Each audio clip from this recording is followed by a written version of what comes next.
Women who chose to be a side chick, why did you do it? Welcome back to our channel. If you're new here, make sure to hit that subscribe button and turn on notifications so you never miss an update. Story 1. He came into my life shortly after a traumatic event of mine, and he reminded me of my dad.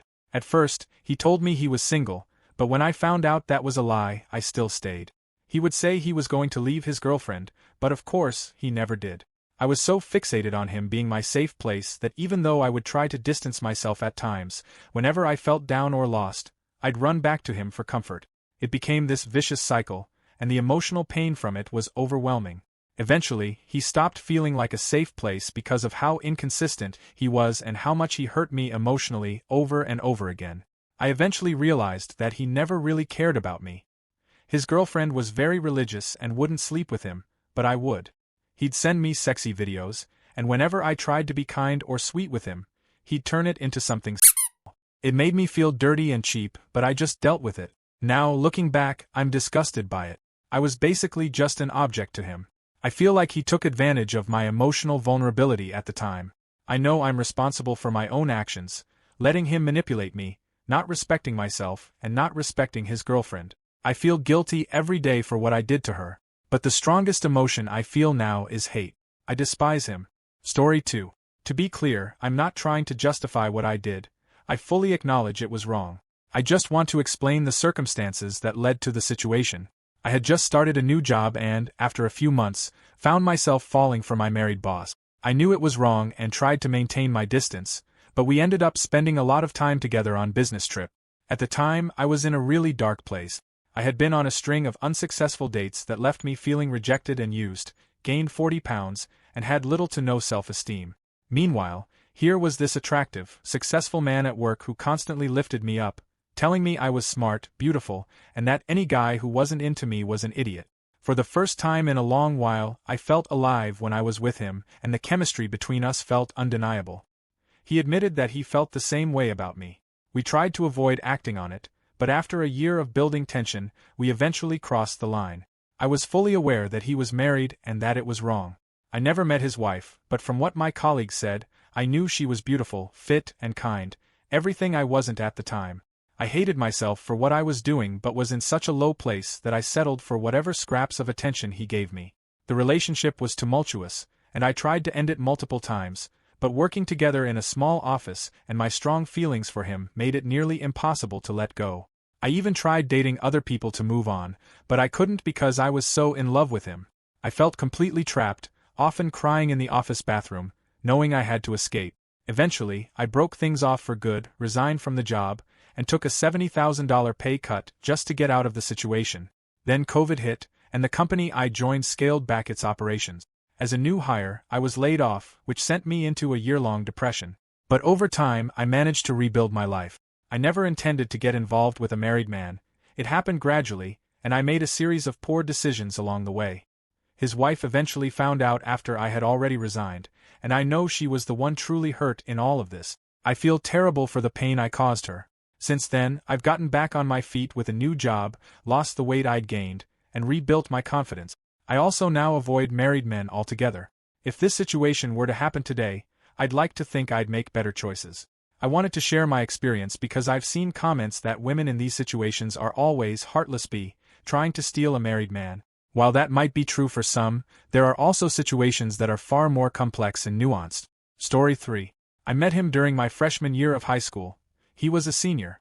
We became close friends, and eventually, I lost my V-card to him when I was 20. He was in the Air Force and stationed in a nearby state.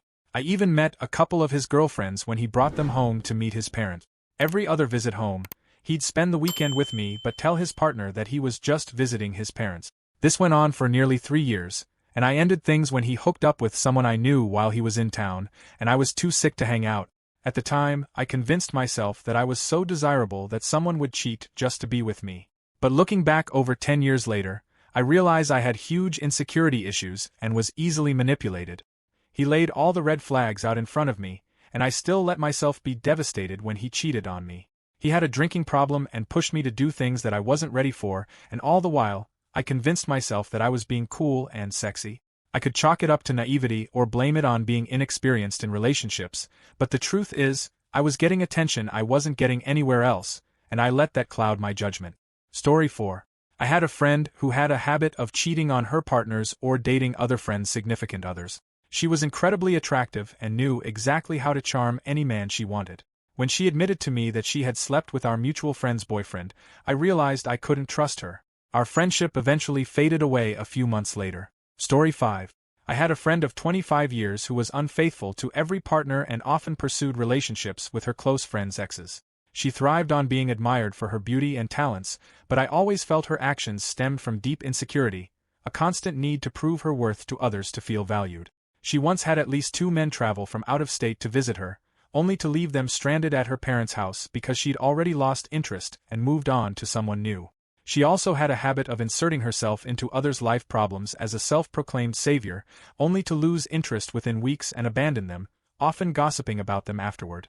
While I don't regret our long friendship, I'm relieved to have distanced myself from that social circle. I feel only sympathy for her now. It's sad to think someone could feel so poorly about themselves. Story 6. When I was 19, I had a relationship with my 39-year-old manager. Looking back now, with more maturity and perspective, I feel disgusted by the whole situation. I also feel deeply sorry for her.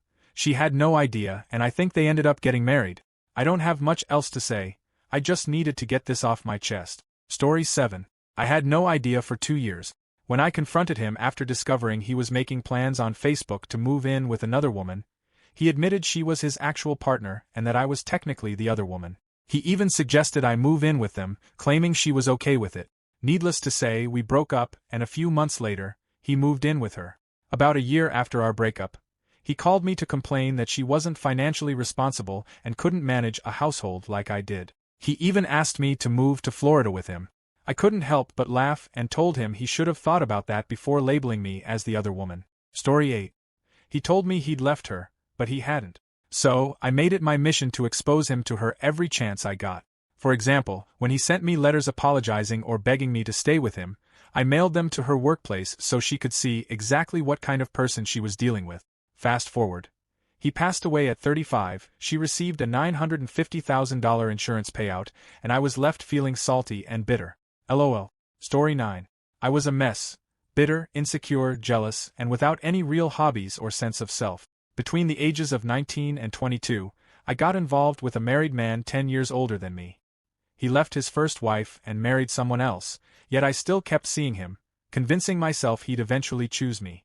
Looking back, the whole situation was pathetic. The relationship, his behavior, even in bed, it was all mediocre at best. He was a terrible person, but I was no better. I feel bad, mostly for my younger self. I was a young woman who didn't respect herself and allowed men to disrespect me and their wives. There's not much more to say than that. Story 10. Honestly, it was the feeling of being desired. The idea that he wanted me so badly, he was willing to risk his living situation and long-term relationship for it, it was intoxicating. It felt like a drug I couldn't get enough of. The rush of adrenaline as I watched him wrestle with whether or not to cheat, then feeling him look at me and decide he didn't want to, but had to. It was addictive. And I think that's the best way to describe it, because drugs are dangerous. They destroy lives. Story 11. This isn't about me, but a friend who's still caught up in her situation. She was a waitress at a high-end restaurant when she met him. He works for the NFL, not as an athlete, was married with 3 kids, ages 9 to 16, and had a stay-at-home wife. He swept her off her feet with fancy trips and started paying for her Botox, nails, and other luxuries. They began sleeping together about 2 years ago, even though he had no plans to leave his wife. Things took a turn when my friend's ex, a narcissist pretending to have a moral compass, found out about the affair. He somehow got in touch with the wife and spilled everything. Fast forward, my friend is now living with him in a 1-bedroom apartment across the country. She won the man, but all the perks are gone. Despite his $14,000 monthly salary, he's left with only about $4,000 after paying his wife's mortgage, child support, and spousal support. Unsurprisingly, his kids despise my friend, and the lavish trips are a thing of the past. It's not exactly the life she imagined. Story 12. I chose to be a side piece when I was still in the closet. At the time, I felt like no one else would love me, so I convinced myself this was the best I could get. I didn't understand that I deserved better. The relationship eventually turned abusive, and it took me far too long to leave for good, but I finally did. Never again. Being in a secret relationship creates the perfect environment for abuse. There's no one to witness what's happening, no one to turn to with your concerns. It's a lesson I'll never forget. Story 13. An old roommate of mine proudly played the role of the other woman for a short while. She met him through her cousin, and although he lived on the East Coast and we were in the Midwest, they met up in Chicago once or twice. She cheated on her boyfriend with him, which surprisingly made her feel guilty. She admitted it to him, broke up with her boyfriend immediately, and continued seeing the other guy. Her ex is now happily married with 3 kids, though he went through a rough patch for a while. However, she didn't feel guilty enough to stop being the other woman. Her reasoning was that he wasn't in love with his girlfriend anymore, anyway. He'd send her gifts in the mail, and I couldn't understand why our other roommate would giggle and gush over them, while I just felt uncomfortable. I remember, months after they ended the affair, he texted her, and she and the other roommate were giggling about it like nothing had happened, while it put me in a sour mood for the rest of the night. Apparently, I was the unreasonable one. Story 14. We had been on and off friend with benefits for almost a decade, ever since we were kids, whenever we both happened to be single at the same time. So, we were really used to meeting up, having a great time together, and then going back to our separate lives. At some point, our usual arrangement happened again when I was single and feeling lonely, but he was in a long-term relationship. For me, nothing seemed out of the ordinary. It was just something I was used to doing when I didn't have anyone else. I went through the motions, not really thinking about his girlfriend, whom I hadn't met. But later, once my brain caught up with what I was doing, I felt bad. So, I ended it by turning our unspoken rule into a spoken one and told him we wouldn't be doing that anymore. Story 15. I did it because I lacked self-respect and self-esteem, and I was desperate for validation. He was the only one offering it to me at the time. I stopped once I started taking medication for my depression and began growing as a person. I learned to love myself. At the time, I didn't even think about his girlfriend. My mindset was simply, if he doesn't care about her, why should I? Story 16. I thought I was being a safe haven for someone going through a tough situation. I didn't try to save him, but rather just gave him space to be himself, since he claimed his wife stifled the family fun. I didn't offer advice, I just stayed by his side as support. It was such a dumb outlook. Story 17. I had a friend who repeatedly slept with a married man for a year, and it nearly cost us our friendship. It was hard to stay close to someone who I felt was making such a morally wrong choice. It wasn't that I couldn't forgive her, but it became difficult to maintain the friendship because I couldn't lie to her. She couldn't talk to me about her relationship without me being honest, and that made things tense. She would say the same things that you're saying here, and I'd tell her it's a classic cheater move, painting the wife as the villain, claiming he couldn't leave her, and that he was somehow trapped. It was the same story I'd heard 1,000 times before. Eventually, we spent that whole year talking about everything except her relationship. I never brought it up myself or was cruel to her, but when she'd try to vent about John and I have this problem, or John and I are going through that, I'd just be upfront and say, the root of the problem is that John is married. That's not going to change. I can't pretend to help you solve this when we both know what the real issue is. She didn't appreciate that. But what kind of friend would I be if I just nodded along and ignored the reality? I couldn't sit by and enable her delusions when it was hurting her and others. I've never been the kind of friend who just smiles and pretends everything's fine. The best day ever was when she finally stopped seeing him. I stayed friends with her because I thought about whether I would want my friends to abandon me when I was at my lowest, or if I would hope they'd find a way to still love and support me. I reflected on my own worst actions and asked myself, would I deserve to be abandoned forever? This whole experience challenged me more than anything else. It forced me to do some deep soul-searching. I tried to support her without supporting the lies he fed her and without condoning her behavior. I'm not sure if I helped, but I knew I couldn't be the kind of friend who reinforces the lies these men tell their affair partners. True friends don't let you stumble face first towards shark-infested waters and say nothing. Story 18. I have an acquaintance who swears that cheating saved her marriage and prolonged it, but she eventually divorced. Now, she sleeps with a few different men, some of whom are married or in relationships, but she's also looking to settle down and says those lovers aren't good enough.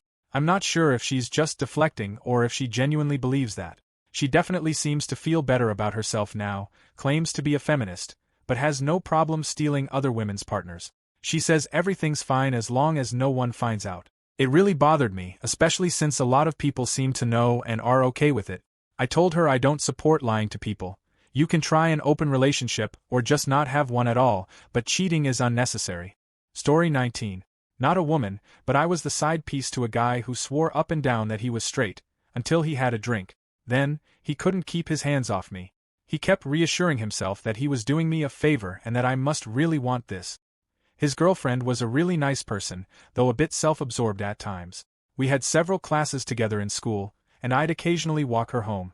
By the time I started fooling around with him, she had moved away, and they were in a long-distance relationship. Why did I do it? Mostly selfish indulgence. Aside from losing my V-card years before, I'd never really been touched in a meaningful way. I was lonely, touch-starved, and the opportunity was right there. I gave in. In my mind, I was cold, and for a brief moment, I felt warmth. I lied to myself for a while, especially after she made a comment about me and him kissing being hot, so I thought she'd be okay with it if it became a semi-regular thing. She wasn't. In truth, I just didn't care about her feelings and cared more about my own. Was it selfish? Yeah. But I'm not particularly sorry about that. What I regret more is allowing myself to be used for just a bit of physical contact. Eventually, things stopped. They broke up. Our lives went on. As far as I know, none of us think about it anymore. And that's that. Story 20. I was 19 and he was 29. He made me feel beautiful and gave me the attention I crave. He also told me he was going to break up with his girlfriend, and I guess I wanted to believe him. But of course, once he got what he wanted, and after a pregnancy scare, he stopped talking to me altogether. He never ended things with her. A friend of mine lost all respect for me for getting involved with someone who was already taken, and I ended up losing even more of my self-esteem. Story 21. I've been involved with 2 different guys who were taken. At the time, I had really low self-esteem and somehow convinced myself I was better than their girlfriends. I tried so hard to be the cool girl. It's funny now because I didn't even want a relationship with these guys. They were cheaters, but I liked the attention. The bedroom activities wasn't even that great, honestly. Eventually, I got tired of being someone's secret and constantly lying and pretending. Years later, I went to therapy and would never do that now, especially since I've been in a relationship for 2.5 years. Story 22. He wasn't technically married, but he was engaged. I worked with both him and his fiancée. At the time, I was single and in a very selfish mindset. We became fast friends and I caught feelings, but I was never planning on acting on them. One day, a different coworker mentioned that he had feelings for me too and thought I was attractive. His relationship with his fiancée was on the rocks because he had just found out she had cheated on him years ago, at the beginning of their relationship. He figured he'd even the score by sleeping with someone else. I became his go-to. I knew it was wrong, but the thrill of the secrecy, and the fact that we all worked together, was intoxicating. We agreed it would be a one-time thing, and I was fine with that. Then he told me he wanted to do it again, and it happened a couple more times. We'd hang out at bars, talk, and I started to fall for him, but deep down I knew he'd never leave her, so I ended it. A year later, they were set to be married, so I gave him the chance to tell her, but he wouldn't. So I did. They ended up getting married anyway. I am not proud of this. It's my biggest regret. Story 23. I didn't know I was the side chick, but as soon as I found out, I was done. I'm never that desperate to share a man. He was in for a huge shock when I left him. I think he had a big ego and was used to being the one doing the ghosting and dumping. I will never be the kind of person who enables a man to treat women like that. It really opened my eyes to how awful some people can be, horrible and unworthy of my time. To me, no man is that special. I even turned down some great guys when I decided to see him. I hate the feeling of being fooled. I feel sorry for his partner though, her life must be full of insecurity living with him. Story 24. It's a mix of self-hatred and feeling mentally immature and weak to leave right now. I fell hard about 2.5 years ago, thinking he was single because he gave me all this undivided attention, staying up late just to talk to me and open up. But about 3 months in, he got more distant and told me he had been with someone for over a decade. At first, I didn't believe him, thinking no one would tolerate their partner talking to someone like me, someone so different, always indulging in risque stuff. But looking back, maybe she was away for work, or they were on a break, and he thought he could flirt with me for the attention. I like to joke that we both got a little Stockholm syndrome from it. He never left after I confessed my feelings, said I was confused by his bachelor behavior, and apologized for getting so attached. He apologized for not being able to give me a relationship. That was when I felt stuck, like I couldn't leave because he wouldn't let me go. There was even a moment when I told him to let me go during an argument, but it never happened. I don't ask about his partner, and I don't want to know. But one day, I hope I'll be strong enough to leave him behind. The more loving he is, the more it pulls me in, and I know that's my fault for being younger, emotionally unstable, and too far away to be his main focus. When I first learned about his partner, and that they were monogamous, I tried to swallow my pride and remind myself that I was just this pseudo-girlfriend, someone he talks to all the time, shares his life with. I convinced myself that maybe after 13 years together, their love would fizzle out. We're still close friends, but I'm trying to hold off on breaking this cycle. I think if I just disappear, maybe I'll have a shot at moving on, but part of me believes they'll stay together forever, and I'll end up sabotaging everything we've built. For now, I'm ignoring his 23 texts and trying to keep my distance, seeing how far I can go before I give in again. Story 25. I fell in love with an incredible man. We connected as online friends, bound by a shared interest. The bond was instant, almost as if it clicked right from the start. As time passed, our connection grew stronger, and we became increasingly vulnerable with each other. One day, he gathered the courage to ask if I felt the same, if I could sense what was happening between us. I said I did. We both acknowledged a sense of comfort, of being truly seen and understood by one another in a way we had never felt before. No one had ever made us feel so accepted, so wanted. It was as if we were reflections of each other, two halves of the same soul. Our first phone conversation was like a revelation. His voice was everything I imagined and more. We hadn't even seen each other's faces yet, but it felt as though we had known each other forever. It wasn't that we set out to have an affair, but neither of us held back. We spoke every single day for over 2 years. We lived in different states but managed to meet in the middle whenever we could. Those days together felt like magic. When I was with him, I felt complete peace. I could breathe, relax. His presence was a balm. He was warmth and safety, comfort and shelter. We supported each other through some very tough times. The details of our personal lives don't matter, but things were difficult for both of us. It felt impossible, but we held on as long as we could. Time was short for him, and we both ached over being apart. Plans were rare and often cancelled. Despite everything, we were both losing, no matter how hard we tried. We clung to each other while we both struggled to stay afloat. We weren't meant to find each other, but somehow we did. I want to know him in every lifetime. Maybe in at least one of them, we'll be able to be together. Whatever souls are made of, his and mine are the same. My answer for him will always be yes. Story 26. I got involved with a married man twice. The first time was in college, in my Shakespeare class. He was always around, and we had to work on a play together. We became good friends, and he opened up about how lonely his marriage was. Then he started complimenting me, and eventually, we kissed and slept together in my car. But I grew frustrated with him saying how much he liked me without ever leaving his wife, and the guilt consumed me. When the semester ended, I made a conscious effort to distance myself from him. The second time I was married, and so was he. We had an on-and-off relationship for almost a year. I really wanted to leave my marriage, and he said he did too. But when I finally ended things with my husband, I wasn't willing to keep investing my time in a married man. He would call, and I'd ask him what he thought he was doing. He constantly tried to overstep boundaries at work. We worked together. In the end, I had a breakdown and told him not to contact me anymore, though he still called every few months. When you tell yourself never again, make sure it's really the last time. I wasted so much of my heart on men who were draining me, their wives and their families. Story 27. I only did this once. He broke up with his girlfriend and wanted to be with me, but I told him I didn't respect men who cheat, and I haven't seen him since. I'll admit I was toxic, but at the time, I wanted to give men a taste of their own medicine. I dealt with so many guys who played mind games with me that I thought it'd be fair to turn the tables. I started manipulating them, and I was surprisingly good at it, playing the dream girl role, especially with single guys.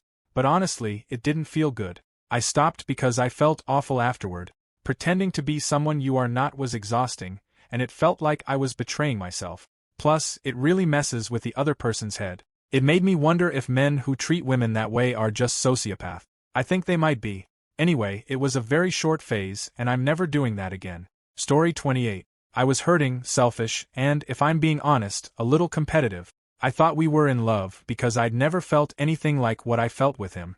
I convinced myself we were a better match, that we fit together in ways his girlfriend didn't. I met her a few times in social settings, and while it didn't justify anything, she was often harsh with him, which made me feel like I was saving him. He swore he didn't have any romantic feelings for her, that she was more like a roommate, and that he'd leave as soon as he could. When your self-esteem is low, when you don't value yourself, you feel like you only deserve the scrap. That's how I felt. A strange mix of I deserve this, I deserve something good for once, and I don't deserve to be truly happy. Then 1 year passed. And another. And another. 4 years in, I finally realized I couldn't keep begging for scraps. I ended it, started therapy, and began trying to understand what made me so broken that I could hurt someone else, and myself, in the process. I feel an immense amount of shame about that selfish decision. Story 29. When I was in my early 20s, I met my best friend's ex from high school, and I fell for him hard and fast. Turns out, he liked me too. I made the mistake of telling him we could never truly be together, but I still loved him, so we kept things casual for a few months. Then one day, out of the blue, I got an angry text from my best friend, who I hadn't spoken to in a couple of months, telling me to come get my stuff from her room immediately. That's when I found out she wasn't as over him as she'd claimed, and had been begging him to date her again. Since he kept our relationship a secret, he had no problem getting back together with her. Long story short, I lost my best friend, all our mutual friends, and him. For a long time, I blamed myself and saw myself as the other woman. I even agreed with her when she took away all our friends. One thing that kept me going, though, was the realization that even though she hated me and saw me as evil, I couldn't just stop existing because she wanted me to. I was still a person who had been hurt, even if I was the one who had done wrong. It was a tough experience, but I learned that it's okay to be flawed, make mistakes, and move on. A couple of years later, my brain finally feels fully developed, thank goodness, and now it's so much easier to avoid falling for people I shouldn't. Story 30. I found myself in a very ill-fated situationship with his best friend. Instead of feeling creeped out when my situationship's best friend would always show up to comfort me after things fell apart, I convinced myself that he was the only person who truly saw me. I'm not sure why I thought that, but he would tell my partner about us and warn me never to tell his girlfriend. I felt terrible about pursuing something I knew wasn't right for either of us. I felt isolated, and the best friend took advantage of the situation. He was always quick to bring drinks and remind me that we'd already crossed lines, pushing me to hook up when I hesitated, and I let myself be pathetic. I put myself in a bad situation, felt awful, and only made it worse. There's so much I'm leaving out, but it was a dark time. Eventually, when I couldn't stand it anymore and felt so lost, I told my mom. She immediately snapped me back to reality, reminding me that she didn't raise me to act like this. Then we made a plan to help me get on a healthier path. Maybe some people can handle situations like that, but I know I'm not one of them. It's taken a lot to get to a place where I'm not constantly horrified or haunted by what happened. It's not a pretty story, but I hope it might help someone out there. Story 31. I used low-level commitment to soothe my insecurities, convincing myself that I could walk away at any time.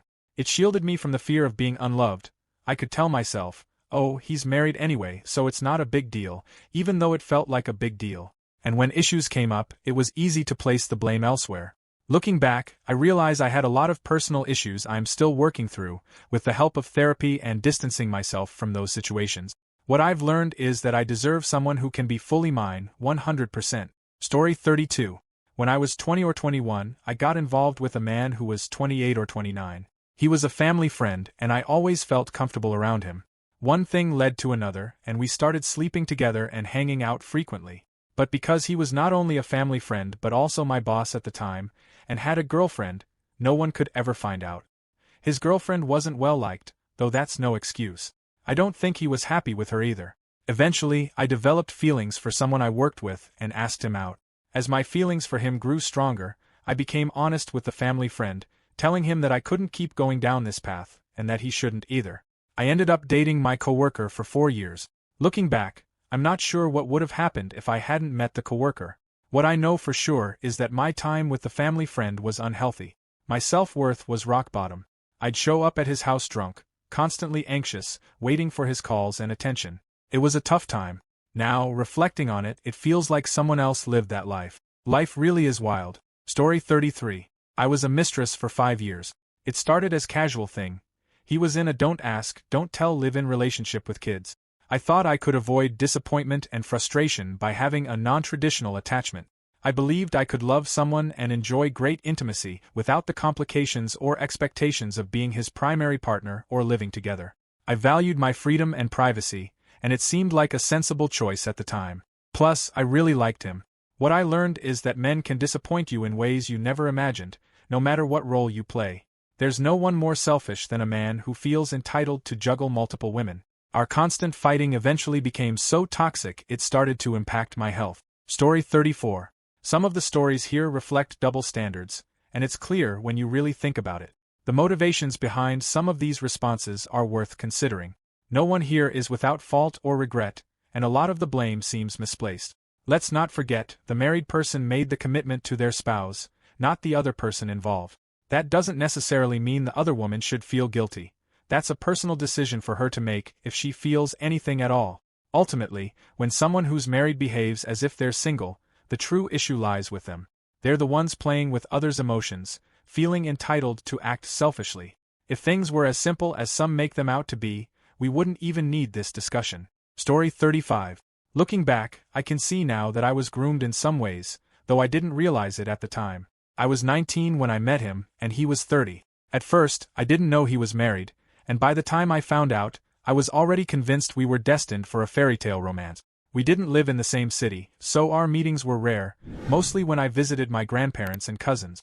I had low self-esteem, and the attention from someone like him made me feel mature and special.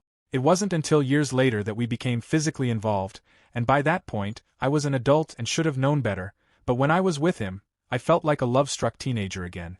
I didn't know his wife at all, so I dehumanized her in my mind, viewing her as someone he'd married too young and couldn't afford to divorce, or so he told me. The relationship lasted a few months, but when I learned his wife had cancer and they had 2 young kids, everything changed in an instant. The idealized version of things shattered, and I realized the reality of the situation. That was the end of it. I didn't have a formal breakup with him, just ghosted him completely. For years after, I made sure to avoid running into him when I visited my family, at least when I was alone. I still hear updates about him from time to time because he's in professional contact with some of my cousins. His wife passed away about 10 to 15 years ago, and I feel an overwhelming sense of remorse for her, hoping she never knew. He remarried someone younger than me, and they had a child last year when he was 56. Story 36. I set my friend up with a colleague I knew was married. He's an incredibly kind and beautiful person, trapped in a very difficult and abusive marriage. He was groomed as a teenager by an older woman, married her, and had children. He loves his kids dearly and can't imagine a life without seeing them every day, but he's financially controlled, and if he leaves, he risks walking away with nothing and no guarantee his kids would even be safe with her. In black and white terms, of course he should leave. But in the more complicated, gray area of reality, he needs to be smart and carefully plan his escape to protect himself and his children. I care for him deeply, and I believe both he and my friend deserved some happiness, even if it came in an imperfect form. Was it right? Probably not. But do I think I did the right thing bringing them together? Absolutely. Story 37. We were friends with benefits before he met his official girlfriend. We kept hooking up because apparently I was the best he'd ever had, and my low self-esteem soaked up that kind of praise. Like an idiot, I thought I could just wait my turn once his official relationship ended, like some vulture waiting for its prey. When they eventually broke up, we started hanging out more, and people started noticing the weird dynamics between us. I would drive in from out of town, only to find him already drunk at the bar, forgetting he had invited me. The intimacy got worse over time. I was doing all the work while he mindlessly flipped through corn videos. It wasn't passionate or loving, it was just mechanical. The breaking point came when we did powder, and I ended up scrolling through foot corn with him for 12 hours. I stopped visiting after that, but we kept in touch. It wasn't until I went through a depressive episode and stopped talking to him for good that I realized what a mess I had been.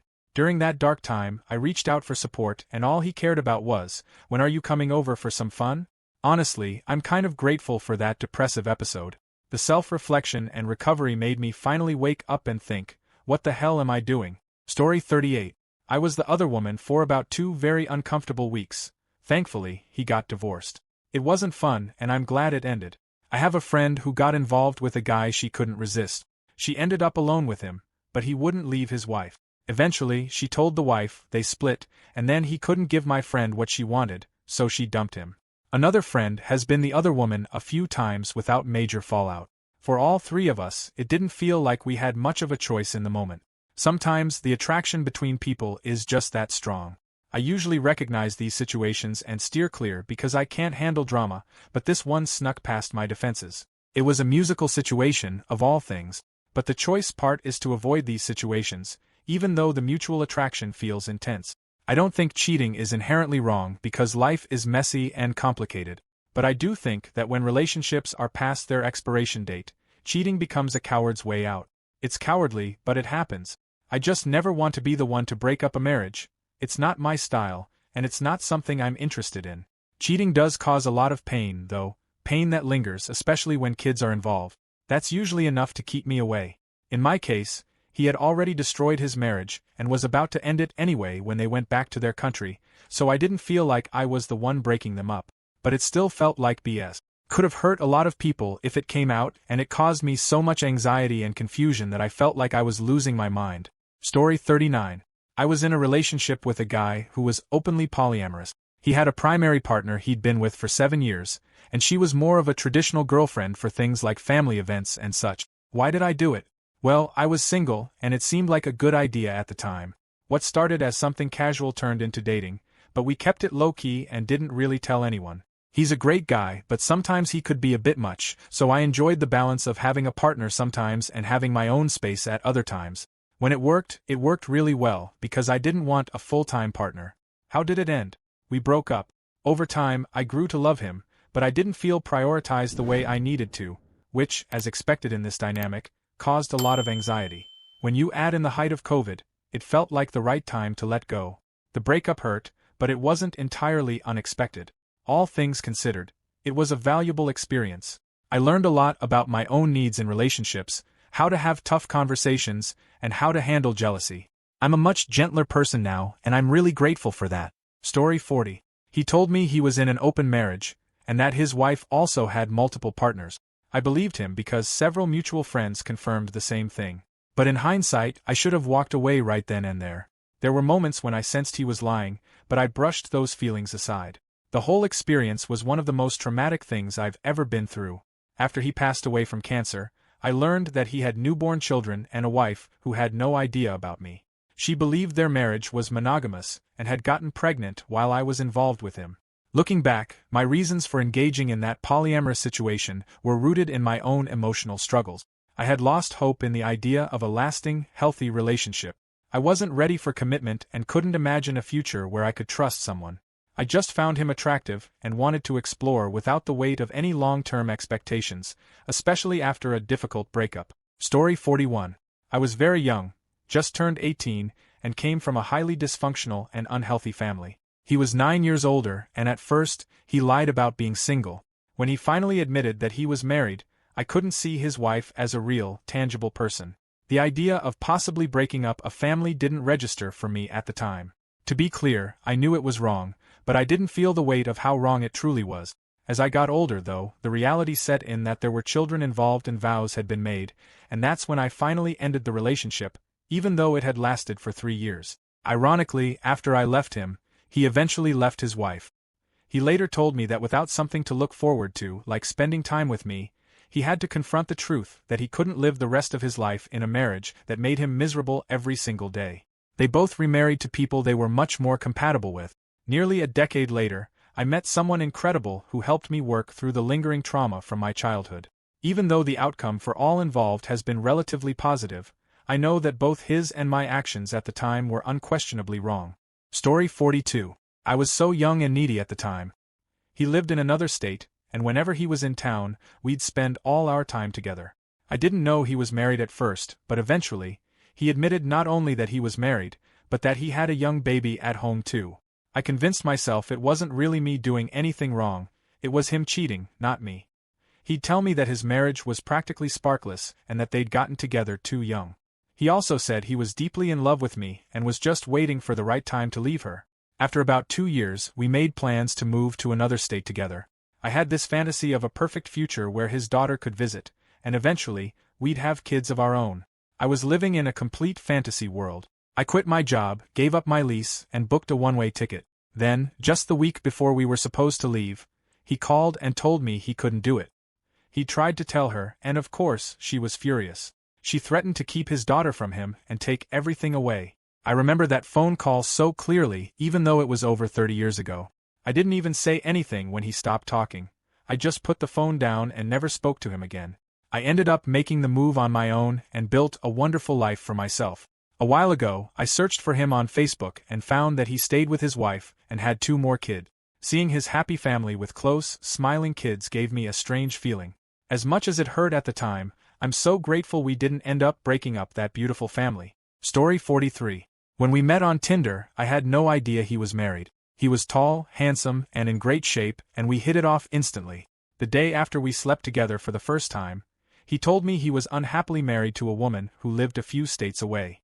He explained that he was here for work and wasn't really looking for anything serious. He said if I wanted to end things, he'd completely understand.